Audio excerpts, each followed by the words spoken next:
you spoke in our last interview about the failure of unions to address what's happening in the NHS. And because you've said that, I was alerted to that when I saw this tweet from Sharon Graham, which says Labour can and must make the right choices on our broken economy and the NHS. The NHS is in crisis because of the government's deliberate and dangerous political choice to systematically cut the service and suppress workers' pay. Labour's key message now should be that it will reverse those cuts so the NHS can truly get back on its feet, not that it will drive through yet another round of disruptive reform. We know what needs to be done to improve patient care, reverse the years of austerity and pay staff properly. The money is there if we make different choices, take some of the massive excess profits being made at the expense of ordinary people and use them to do just that. Now, she's talking about money, and I noticed this with other left, as they're called, commentators. They're talking about how much money needs to be pumped into the NHS. They don't talk about the reform of what's already happened or reversing what's already happened. Is that a massive strategic error to get involved in the money side and just talk about money? Definitely, whether it's incompetence or deliberate a tactic is for people to decide. But when I constantly point out that we have money being hemorrhaged towards PFI servicing debt, when we have money being hemorrhaged in the cost of running this fragmented monster of an outsourced health service, well, we shouldn't be pouring more money in, should we? We should be looking where that money is going and calling, the word that's missing from Sharon Graham's tweet there is renationalization. It's not a complicated word, but it's oddly missing from the dialogue from these supposed health unions. So it is a worry. It's exactly the same language that the politicians keep talking in. We're going to spend more than you. The problem isn't the spending. The problem is where it's going. There needs to be a recognition that the NHS has already been privatized in law, but none of the leaders of the left are actually spelling this out. They're presenting it as some future risk years down the road. It's already happened. So we need to be calling for renationalization. And when Wes Streeting and Starmer say, let's have direct access to investigations and referral, they never say who's going to provide that additional care. And where are the staff coming from to provide that care? Well, let me fill in the blank. They want private providers on high streets to be offering scans and x-rays. That's what they want. For-profit imaging services. And the staff, well, they'll be pulled out of the NHS. So you further destabilize because we have a limited pool of qualified staff. So, there are major holes in their arguments. Superficially, they might sound less dangerous than what the Tories are saying, but the destination is the same. Sharon Graham and the other health unions need to step up and say what needs to be said and pull out of the agreements that they have cooked up behind the scenes, the Social Partnership Forum, which in effect gives the green light to the privatization and the copying of the American system.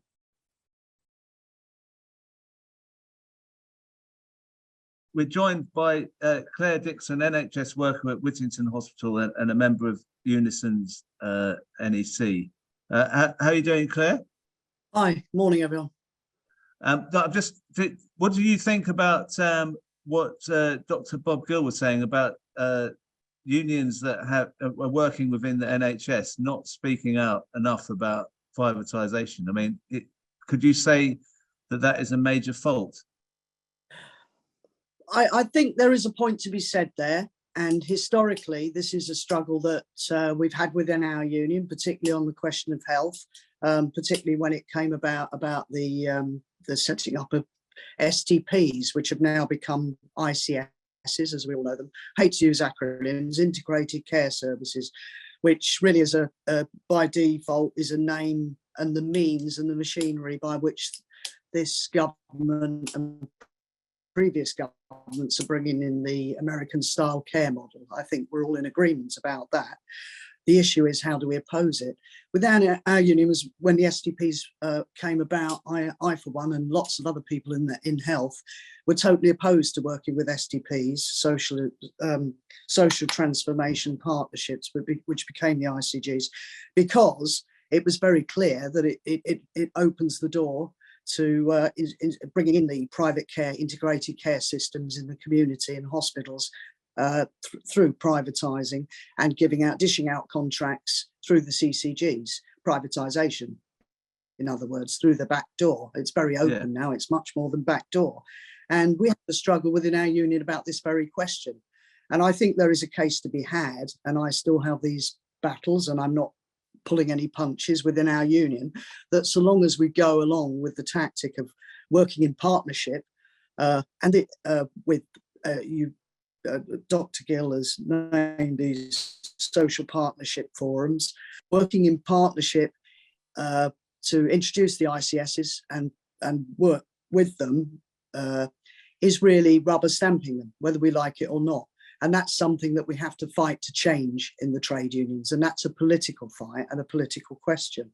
And I think the writing is on the wall, because many members of the public and thousands of health workers have woken up to what the impact of these ICSs have had on the ground, in general hospitals, in the community, the continuous drive to privatise everything and farm it out through these private contracts. And I think there is a point to be said. That's something that needs to be dealt with within the trade union movement. And I mean, can I just comment? Yeah, because Unison, you know, you're a member of the NEC, but Unison isn't really speaking out on this. Is that because of the other faction, or the other side of you know, the sort of right wing faction in Unison? Are they just not interested in that?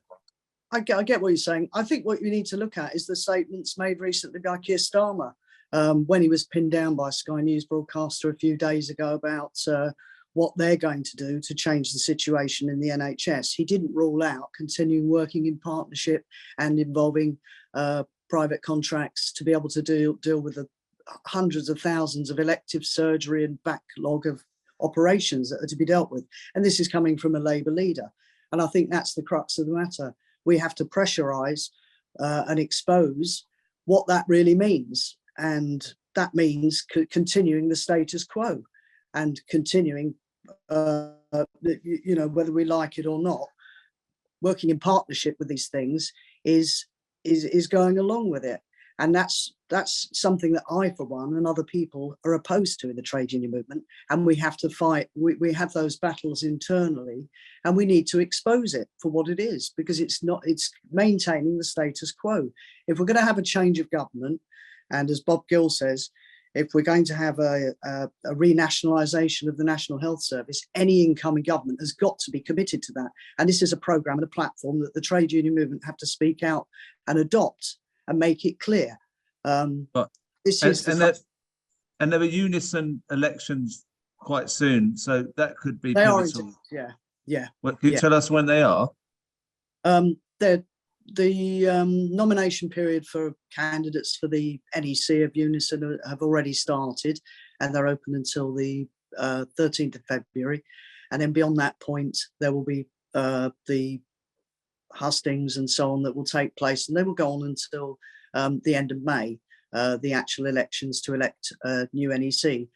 And I, for one, and others, very much want a platform that's not just going to pay lip service to fighting privatisation, but to actually, as has been raised, some of the very valid points you've raised, we need to go further than just complaining and stating what the NHS is dying a death, and we know that.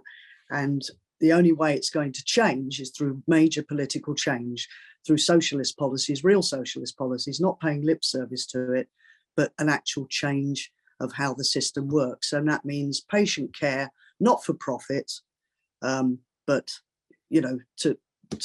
not just to tinker and fix things, but it means a fundamental change of the whole political system. And we cannot go along tinkering about with little elements of privatisation here and working in collusion with the NHS. It doesn't work. Right. You can't. Okay, I'm going to bring on Sorry. bring in Dr. Gill just to Sure. hear what you have to say. Bob, do you think there should be more collaboration as well between the unions on this? So it's not just Unison saying one campaign and then Unite or the BMA. I mean, should there not be across the board all the NHS unions working together and speaking out on privatisation? Hi, Crispin. Yeah, absolutely. But we're far from that position at the moment. Let me remind you, the BMA, the RCN, Unison, GMB, I believe, all signed up to the white paper February 2021. They rubber stamped the white paper that have given us the American managed care system.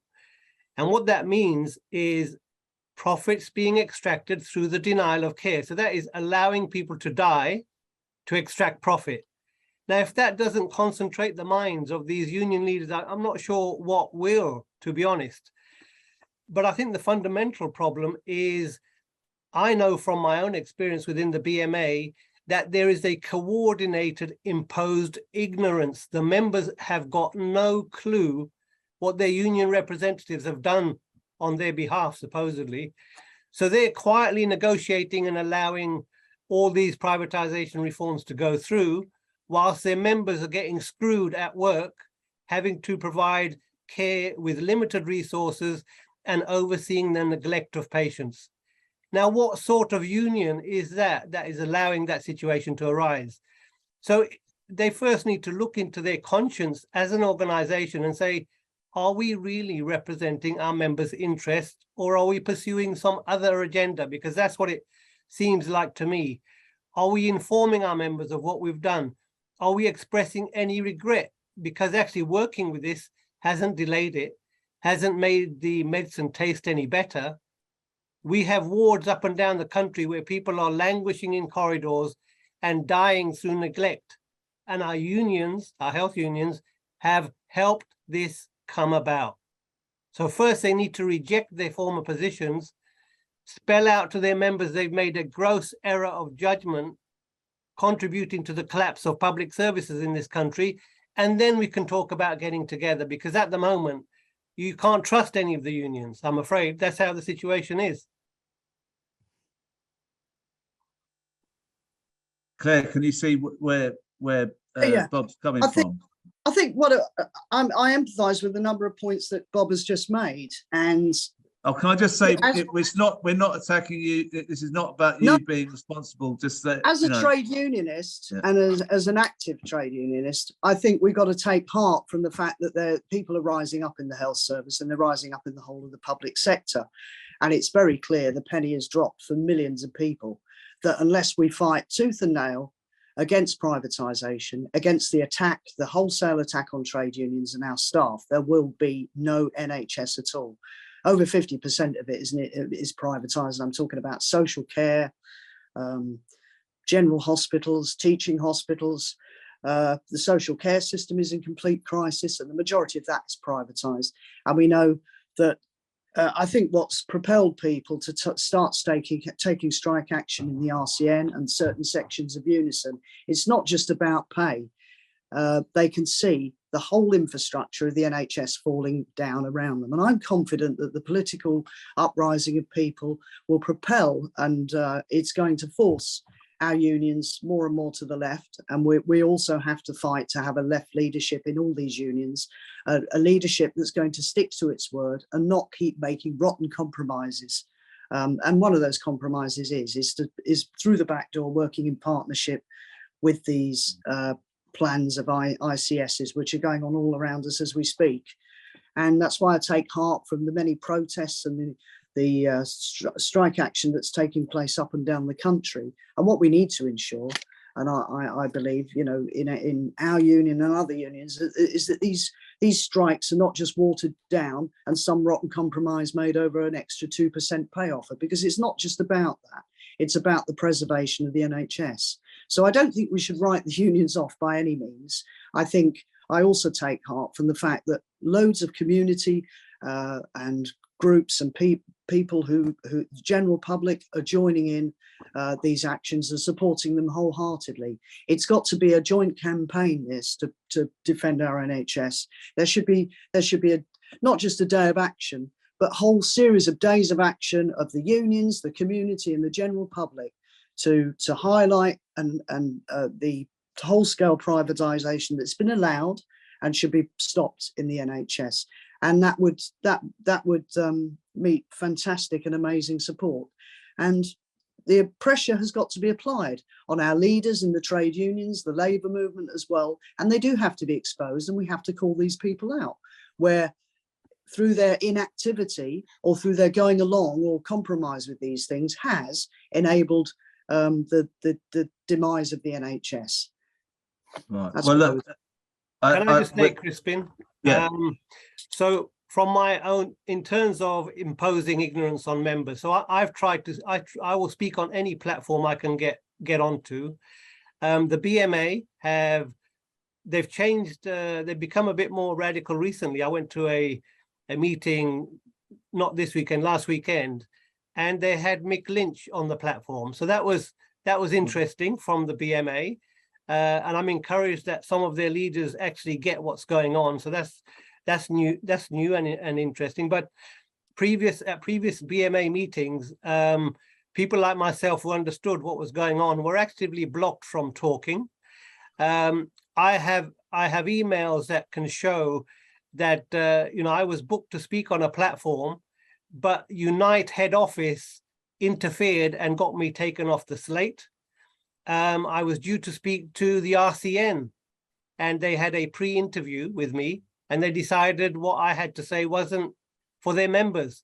So there is a concerted effort, in my experience, of the unions not wanting their members to know. And let's not forget the ICSs that we've been talking about. What do? They give away national bargaining, because now the NHS is broken up into 42 entities. So you've got unions going along with the breaking up of national bargaining. You couldn't make it up. Right. Now, I believe that Libby Nolan might be on the call, but I'm not sure where she is. Is that John Burgess? Are you there?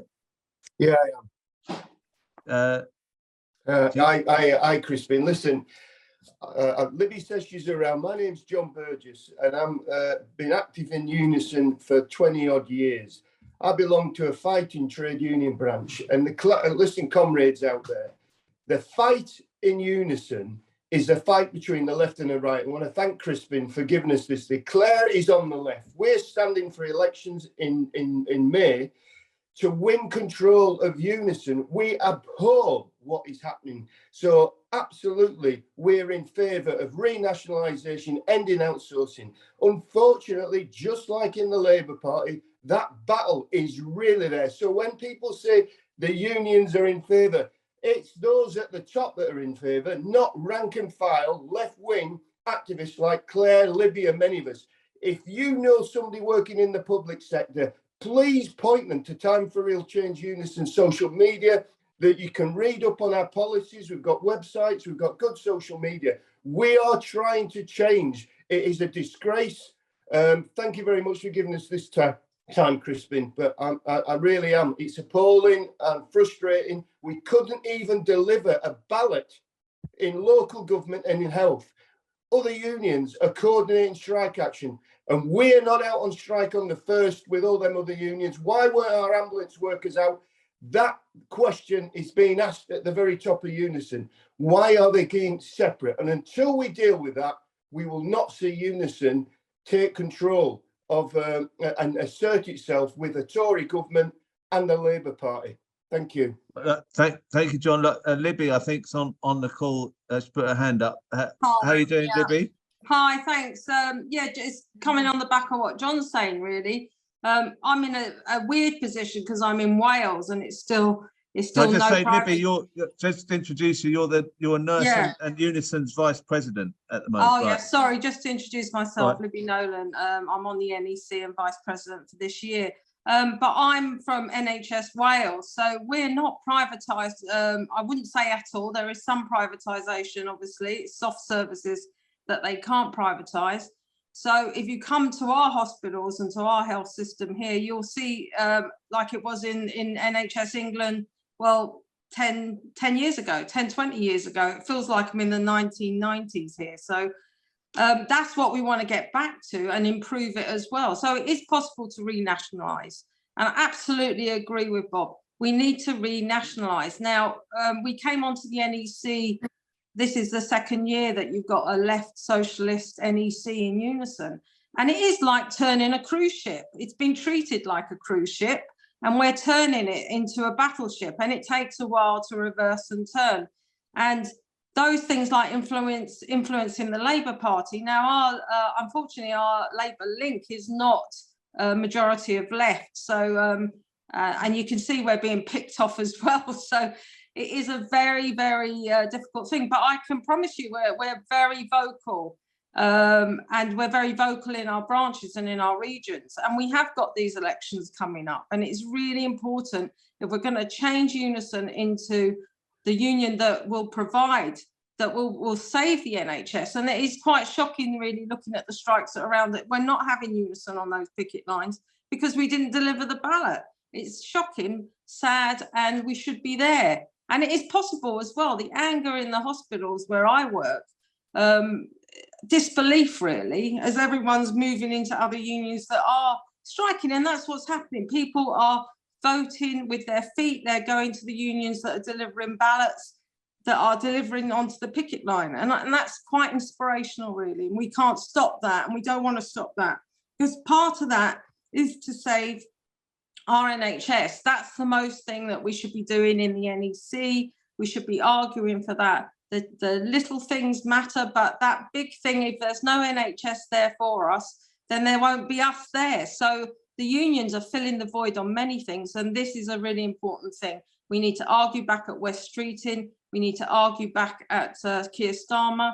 In Wales, we've got a situation at the moment that our private hospital down the road is doing all our kind of cold surgeries, you know, to try and keep the waiting list down. So we're already collaborating and we're already in partnership with them. And I'm a skeptic of partnership. Any partnership is, we're always the donkey, aren't we? So we need to take that view, and we need to make sure we've got a voice in the NECs. And time for real change is working. We are changing things. It's slow. We need another 2 years to get things to happen. So I encourage anyone on this call that's in Unison to get us nominated through your branches so that we can do more and more work. But there's great stuff happening, but we need to move it into an anti-privatisation, because it's shocking what's happening in England.